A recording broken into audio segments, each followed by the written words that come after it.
सो ये what's evening guys, welcome back to another video. तो guys आज की वीडियो के अंदर हम लोग पढ़ने वाले हैं ज्योग्राफी का चैप्टर 6 ह्यूमन रिसोर्स। और पार्ट वन में हम लोगों ने इसके 2 पेज ये वाला और ये वाला पेज पढ़ लिया था। और ये है पार्ट 2 जिसके अंदर हम लोग ये वाला और ये जो नीचे वाला है ये इसको पढ़ेंगे। तो बहुत ही ज़्यादा मज़ा आने वाला है। लास्ट वाली वीडियो बहुत ही ज़्यादा अच्छी गई थी हमारी, बहुत अच्छा रिस्पॉन्स आया था आप लोगों का, तो इसीलिए ही। और आज की वीडियो में वही 2 पेज पढ़ाएंगे। पार्ट 2 है ये इस चैप्टर का। और इसके मैंने आपको पिछली वीडियो में भी बताया था कि इस चैप्टर के पूरे 4 पार्ट होने वाले हैं और हर एक पार्ट के अंदर हम लोग आपको 2-2 पेज समझाएंगे। ठीक है, तो अभी हमारा जो सेकंड पार्ट है उसे चालू करते हैं यहाँ से, डेंसिटी ऑफ पॉपुलेशन से। ठीक है, population density is the number of people living in a unit area of the earth surface। अब जो population density है उसकी जो मेन डेफिनेशन है उसे यहाँ पे डिस्क्राइब किया गया है। जैसे कि जो population density होती है, जो population density तो जो पॉपुलेशन डेंसिटी होती है ना, जो पीपल जो होते हैं जो एक पर्टिकुलर यूनिट एरिया में रहते हैं। अब जैसे एक और एग्जांपल, जैसे मान लो ये एक इंडिया का मैप है।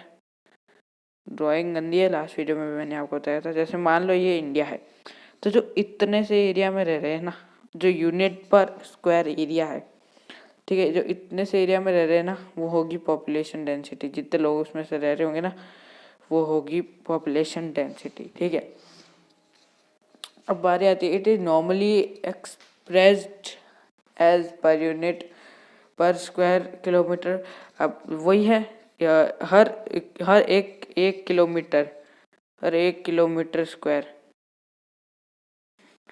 हर एक किलोमीटर का स्क्वायर जो होता है ना, एक सेकेंड, पर kilometre square.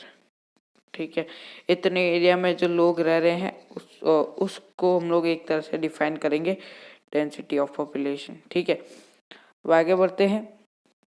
The average density of population in the whole world is 51% peoples per square kilometre. अब एक स्क्वायर किलोमीटर में एक किलोमीटर स्क्वायर में अप्रोक्सीमेटली 51 लोग रह रहे हैं पूरे वर्ल्ड में। एक इंडिया की बात नहीं कर रहे हैं यहाँ पे, पूरे वर्ल्ड में 1 किलोमीटर स्क्वायर में जस्ट 51 लोग रह रहे हैं। ठीक है, south and central Asia has the highest density of population followed by east and south east Asia. अब इसमें ये बताया हुआ है कि सबसे ज़्यादा पॉपुलेशन कहाँ की है, जैसे कि साउथ और सेंट्रल एशिया जो है वहाँ पे हाईएस्ट डेंसिटी ऑफ पॉपुलेशन है, followed by the east and south east Asia. ठीक है, यही कुछ 2-3 जगह यहाँ पे पर्टिकुलर जगह डिफाइन नहीं की हुई है, एक एरिया दिया हुआ है कि इस जगह पे इतनी सबसे ज़्यादा डेंसिटी ऑफ पॉपुलेशन है। ठीक है, अब बात करते हैं factors affecting distribution of population. ठीक है, अब पहले हम लोग बात करते हैं ज्योग्राफिकल फैक्टर्स की, जो कि होते हैं ट्रोपोग्राफी, क्लाइमेट, सॉइल, वाटर, मिनरल्स। ठीक है, अभी पहले हम लोग ज्योग्राफिकल फैक्टर पढ़ेंगे, फिर पढ़ेंगे social and cultural and economic factors, जिसमें बहुत सारे पॉइंट्स हैं वो हम आगे डिस्कस करेंगे। सबसे पहले शुरू करते हैं टोपोग्राफी से। ठीक है, तो people always refer to live on plain areas rather than mountain and plateaus. अब इसमें ये बोला हुआ है कि जो इंसान है, हम हैं, आप है, वो ज़्यादातर प्लेन एरियाज में ही रहते हैं। ठीक है, माउंटेन एरियाज में, प्लेट्यूज एरियाज में यहाँ पे जो है कम लोग रहते हैं as compare to plain area. ठीक है, अभी इसका मतलब तो ये हुआ कि जो लोग होते हैं वो प्लेन एरिया ज़्यादा प्रेफर करते हैं when compare to mountain and plateaus. तो अब वो होता ऐसा क्यों है, मतलब ऐसा क्यों होता है वो अभी आगे पढ़ते हैं।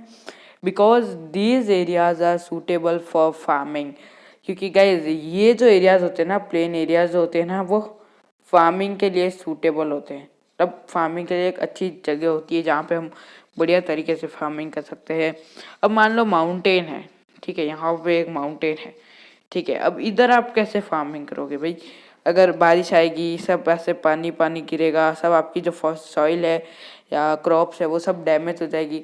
तो माउंटेन में तो करना बहुत मुश्किल है। प्लेट्यूज में भी हाँ ठीक ठाक हो जाती है, अगर हम लोग प्लेट्यूज के बारे में भी देखें तो ठीक ठाक हो जाती है, ठीक है, फार्मिंग जो है। सॉरी, हाँ तो अभी मैं बोल रहा था, हाँ प्लेट्यूज में भी जो है ठीक ठाक जो फार्मिंग है वो हो जाती है, मगर जो प्लेन एरियाज होते हैं ना, उधर फार्मिंग का तो भाई सबसे मतलब बहुत अच्छी जगह है फार्मिंग के लिए। मैन्युफैक्चरिंग एंड सर्विस एक्टिविटीज, अब वही है, मैन्युफैक्चरिंग का काम, सर्विसिंग का काम, और ये सब ज़्यादा होते हैं प्लेन एरियाज में when compare to mountain and plateaus areas. The Ganga Plain and are the most densely populated area of the world, while mountains like Andes, Alps and Himalayas are sparsely populated. वही same line describe की हुई है यहाँ पे।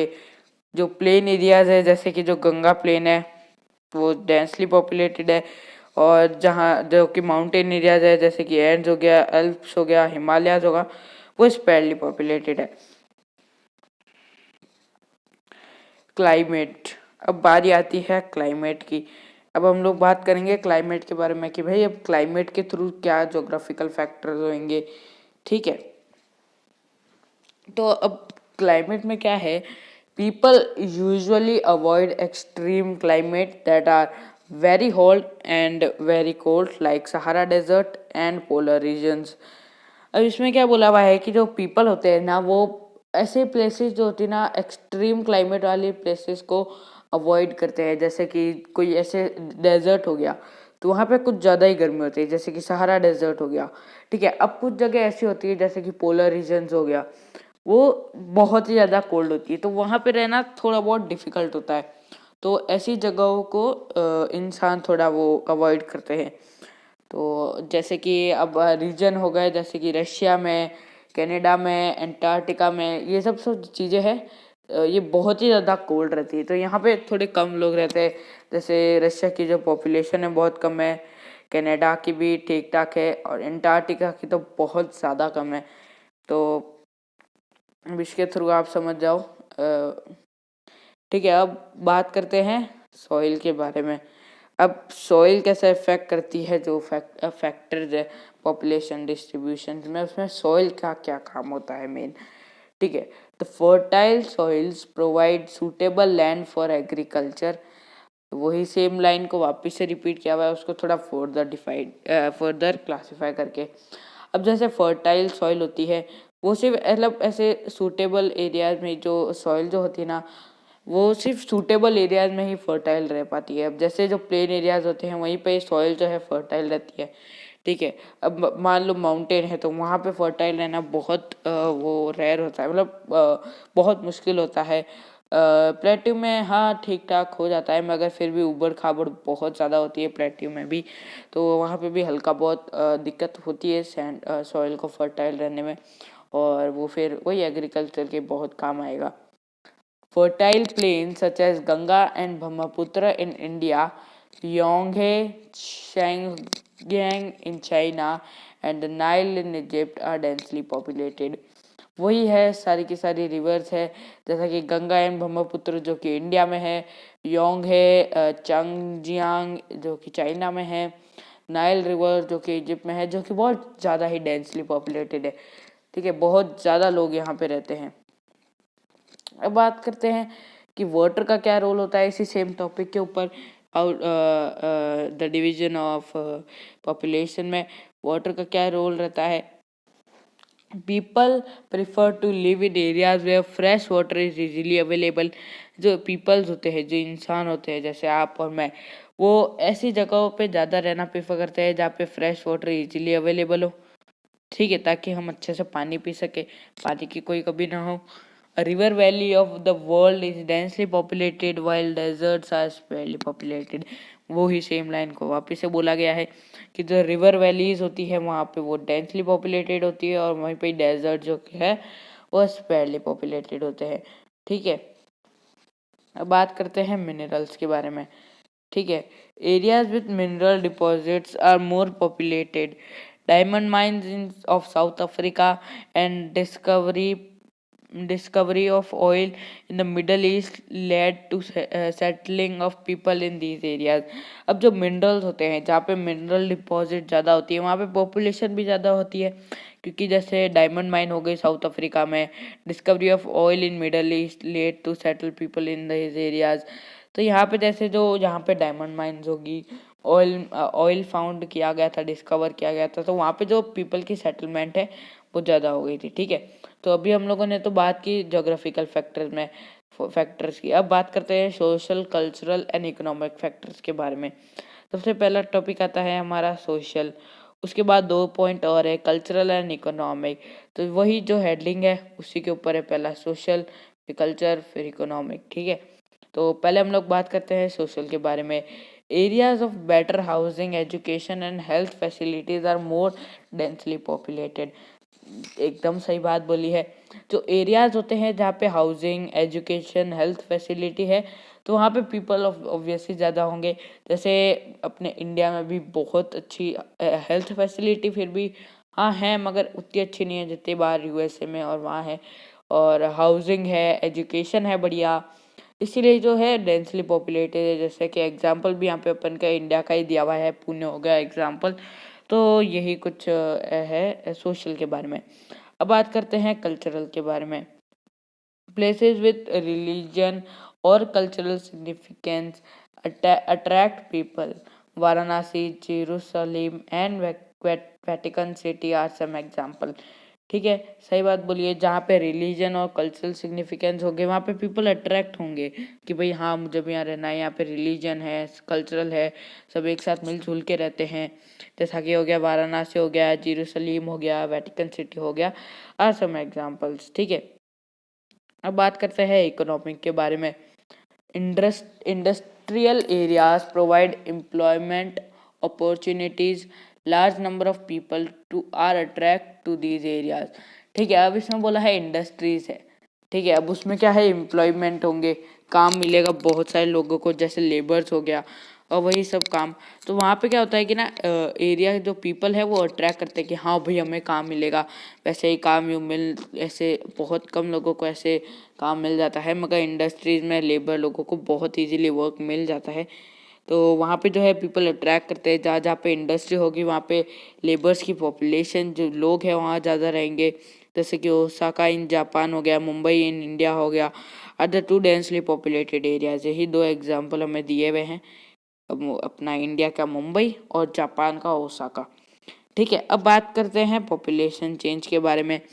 अब अब ये चीज़ क्या होती है। ठीक है, population change refers to change in number of people during a significant time। अब इस जो पॉपुलेशन चेंज है इसका मीनिंग क्या होता है कि जो चेंज हो रहा है पॉपुलेशन के अंदर, ठीक है, इन स्पेसिफिक टाइम, इसको हम लोग बोलते हैं पॉपुलेशन चेंज। ठीक है, एक बार फिर से समझाता हूँ। जो चेंज हो रहा है पॉपुलेशन का, ठीक है, जो चेंज हो रहा है पॉपुलेशन का एक पर्टिकुलर टाइम पे, उसे हम लोग कहेंगे पॉपुलेशन चेंज। ठीक है, the world population has not been stable. ये बात बिल्कुल सही कही है, जो वर्ल्ड की जो पॉपुलेशन है वो बिल्कुल भी स्टेबल नहीं है। ऐसा होता है कि कुछ लोग कहीं घूमने जाते हैं तो अमेरिका से इंडिया आ जाते हैं, या कुछ लोग होते हैं इंडिया से अमेरिका चले जाते हैं। तो जो पॉपुलेशन है वो स्टेबल नहीं है, कहीं से कहीं जा रही है, कभी कम ऊपर जा रही है पॉपुलेशन रेट, कभी नीचे जा रही है, तो स्टेबल नहीं है। It has increased manifold as seen in figure 16.3। तो गाइस यहाँ पे ये दिया हुआ है एक पॉपुलेशन ग्राफ अपना 500 BC से 500 BC से लेकर पूरा 2025 का भी दिया हुआ है। ठीक है, ये 500 BC, ये 0, 1000, 1500, 1800, 1950 और 1974, 1999, 2025 जो कि अभी आया भी नहीं है, पता नहीं कैसे इन्होंने निकाल दिया। तो ये है कुछ पॉपुलेशन ग्राफ जो है हमारे इस पूरे वर्ल्ड का है। ठीक है, तो 500 में 100 मिलियन लोग रह रहे थे, 0 वाले में 170, 1000 वाले में 265, 1500 में 425, 1800 में 900 मिलियन लोग रह रहे थे, और 19,000 में 1625 मिलियन लोग रह रहे थे, और 1950 में 2500 लोग रह रहे थे। 1974 में यहाँ पे कुछ अप्रोक्सीमेटली 4000 लोग रह रहे थे, और 1999 में अप्रोक्स 6000 मिलियन लोग, कहाँ 100 मिलियन और कहाँ पे 600 मिलियन, और 2025 में हो जाएंगे अप्रोक्स 8525 मिलियन लोग। भाई साहब बहुत ज़्यादा है ये। ठीक है, अब आगे बढ़ते हैं। This is actually due to change in the number of births and death.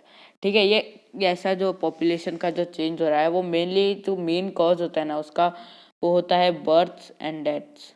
ठीक है, और for an extremely long period of human history until the 18,000s, the world's babies were born but they died early too। अब पहले के ज़माने में जो 18s का जो ज़माना था उसमें क्या है, बच्चे बॉर्न तो हो रहे थे मगर बहुत जल्दी एज में मर जा रहे थे। ठीक है, तो इसलिए क्या जो पॉपुलेशन की डेंसिटी है वो कम ही रह रही थी, पॉपुलेशन का चेंज है वो कम हो रहा था। ठीक है, this was as there was no proper health facilities. अब यही बात होगी कि वो ऐसा क्यों हो रहा था, क्योंकि वहाँ पे पॉपुलेशन हेल्थ से इतनी ज़्यादा अच्छी नहीं थी, पॉपुलेशन फैसिलिटी ज़्यादा नहीं दी गई थी उन लोगों को, जैसा कि यहाँ पे दिया हुआ है, there was no proper health facilities और significant food was not available for all the people. अच्छे फूड नहीं दिए जा रहे थे, बासी खाना दिया जा रहा था जिनसे उनकी हेल्थ ख़राब हो रही थी,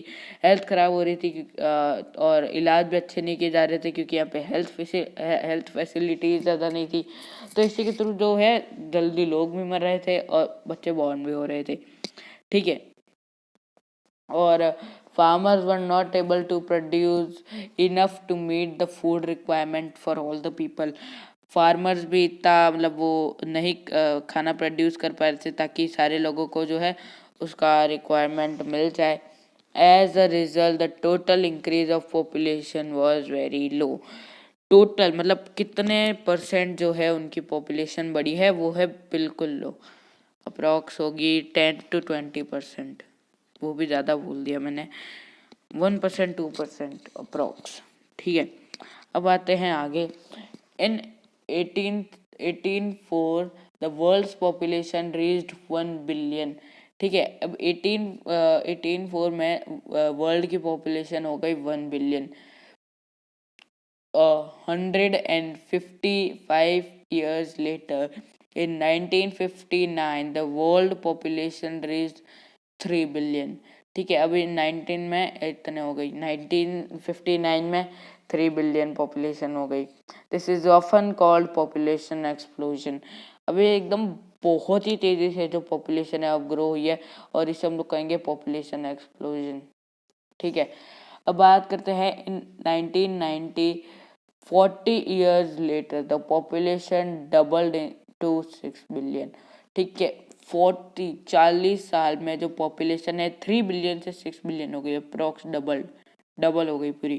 ठीक है, the main reason for this growth was that with better food supply and medicine deaths were reducing while the number of birth still remained fairly high। अब इसका क्या रीज़न हुआ, क्योंकि जो प्रॉपर हेल्थ फैसिलिटी दी जाती थी, प्रॉपर फूड का supply दिया जा रहा था, डेथ्स कम हो गई थी और वही बर्थ वही वैसे की हाई की हाई रही थी इसलिए। births are usually measured using the birth rate, i.e. the number of living birth per 1000 people। ठीक है, अब बर्थ रेट जो होती है ना, जो बर्थ रेट होती है उसे हम लोग कैसे गिन सकते हैं, मेजर कैसे कर सकते हैं, तो उसका एक वो होता है the number of living birth पर 1000 पीपल। ठीक है, हर 1000 पीपल में कितने लोग, मतलब कितनी देर में 1000 लोग बढ़ रहे हैं, बॉर्न हो रहे हैं। ठीक है, death rates usually measured by death rate, deaths are usually measured using the death rate, the number of deaths, बस बर्थ की जगह यहाँ पे डाल दिया deaths, वही सेम मेथड है। ठीक है, migration is the movement of people in and out of an area. ठीक है, अब माइग्रेशन को यहाँ पे डिफाइन किया गया है। जो माइग्रेशन है वो क्या होता है, अभी आप कोई एक एरिया से, जैसे इंडिया से आप बाहर जाते हो, इंडिया से आप बाहर जाओगे यूएसए, फिर यूएसए से आप बाहर निकलोगे, आप आओगे इंडिया में, तो वही इन एंड आउट जो रहा है ना, वो होता है माइग्रेशन, उसको कहेंगे हम लोग माइग्रेशन। ठीक है, births and deaths are the natural cause of population change, ये हमें पहले भी आपको बता दिया था। बर्थ और डेथ होती है वो पॉपुलेशन चेंज के नेचुरल कॉज होते हैं। ठीक है, the difference between the birth rate and the death rate of the country is called natural growth rate. ठीक है, अब मान लो अगर आपको कोई कंट्री की नेचुरल ग्रोथ रेट निकालनी है और उसकी बर्थ रेट मान लो कैसे क्या मानोगे, 15% मान लेते हैं। ठीक है, और डेथ रेट हम लोग मान लेते हैं 5%, तो इन दोनों का जो डिफरेंस होएगा ना 10%, वो उसकी उसकी नेचुरल ग्रोथ होएगी। ठीक है, तो एक अपन ने क्या निकाला, 10% is the natural growth of a country. ठीक है, the population increase in the world is mainly due to rapid increase of natural growth rate। ठीक है, वर्ल्ड में जो पॉपुलेशन इंक्रीज हुई है उसका मेन कॉज होता है नेचुरल ग्रोथ रेट। तो आज के इस पार्ट के भी हमारे जो दो पेज है, ये वाला पेज और नीचे वाला पेज, दोनों हमने आपको समझा दिया है। तो इस पार्ट में इतना ही, ये पार्ट 2 था इस चैप्टर का, पार्ट 1 भी हमने डाल दिया है, अगर नहीं देखा है तो जल्दी से जाओ। और ये था हमारा पार्ट 2, और नेक्स्ट वीडियो आएगी हमारे नेक्स्ट 2 पेजेस की, जो कि है 5 एंड 6 इन द पार्ट 3। ठीक है, तो इसका ही हम लोग वेट करेंगे, और कोई भी डाउट है नीचे कमेंट कर दो, या वैसे ये प्रीमियम होने वाला है तो आप चैट भी कर सकते हो। और पिछले वीडियो में क्या हो गया था कि मैंने गलती से ये मेड फॉर किड्स कर दिया था, जिससे आप लोग लाइव चैट नहीं कर पाए थे, मगर इस वाले प्रीमियर में आप कर पाए होंगे, अभी कर सकते होंगे। तो जाओ फटाफट, जो भी डाउट है लाइव चैट में लिखो, और मैं पढ़ ही रहा हूँ उसको, और नहीं तो आप कमेंट भी कर सकते हो। अगर आपने लाइव अभी नहीं देख रहे हो तो बाद में देख रहे हो तो आप कमेंट भी कर सकते हो, उसका रिप्लाई मैं ज़रूर दूंगा। तो चलो गाइस, आज की इस वीडियो में इतना काफ़ी होगा। आज की वीडियो में हमने आज 2 पेज किए, नेक्स्ट वीडियो में हम लोग करेंगे इसके नेक्स्ट के 2 पेज 5 एंड 6। तो आज की वीडियो इतना ही, मिलते हैं अगली। अगर वीडियो अच्छी लगी हो तो वीडियो को जाके लाइक कर देना, अगर आप चैनल पे नए हो तो चैनल को जाओ या फटाफट से सब्सक्राइब कर दो, और मुझे कमेंट्स में जो भी डाउट है सब लिख देना, जो कि मैंने आपको बता दिया है। तो आज की वीडियो में इतना ही, मिलता है अगली वीडियो में, तब तक लिए गुड बाय।